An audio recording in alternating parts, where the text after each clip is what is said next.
Hello and welcome back to The Horror of Mental Illness.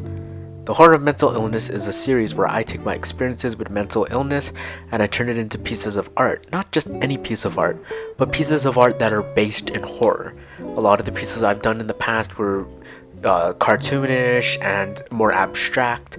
This is a series where I take experiences of mental illness and I create something scary, which is very easy when you have psychotic symptoms like I do. So, without further ado, let's get into the art.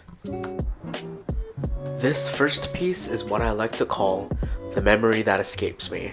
I call it that because I took a picture of myself from a while ago and I decided to throw in a bunch of crazy edits. Crazy is probably not the best word to use in this situation, but I wanted to portray what it's like to exist in a body that is not able to perceive memory correctly. So a lot of the time when people suffer from mental illness, they have a really shaky memory. A lot of the time, especially people with my condition, it's a bit harder to retain information. And that's a big reason why I struggled in high school and I struggled in college, is because I couldn't cognitively remember what I needed to remember. So I took a photo that I didn't even know I took until a couple days ago. I took a photo and I added my own edits to it. I wanted to portray what it was like to not be able to even not only see and touch and hear properly, but also the inability to remember properly.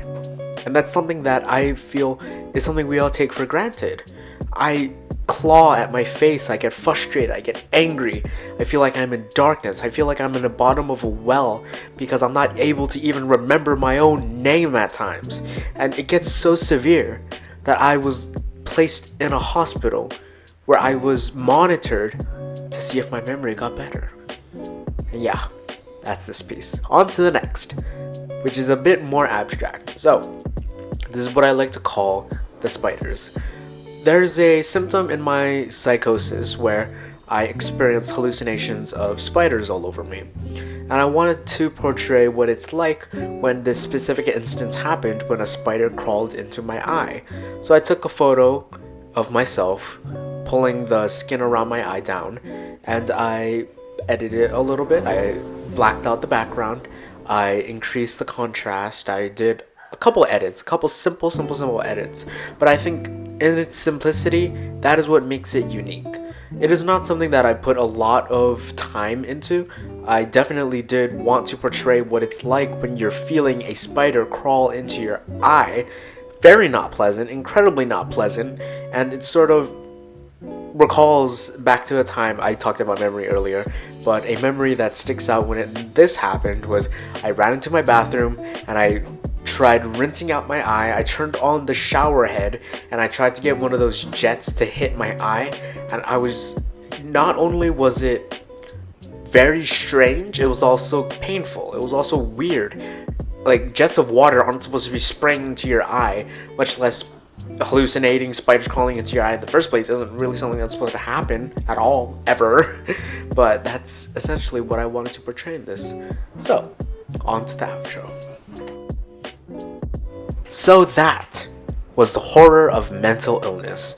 If you enjoyed watching this video, go ahead, leave a like, subscribe even. I don't really am any position to tell you what to do. But I would really appreciate it if you enjoyed. Share with someone, subscribe maybe, I don't know. Do whatever you can, press some random buttons. You do you, bro. So, if you're in an emergency and you need someone to talk to, I have emergency hotline links down below. If you would like to DM me, my Instagram and stuff are also down below in the description. And I guess I'll see you in the next one. Ahui ho, malama pono.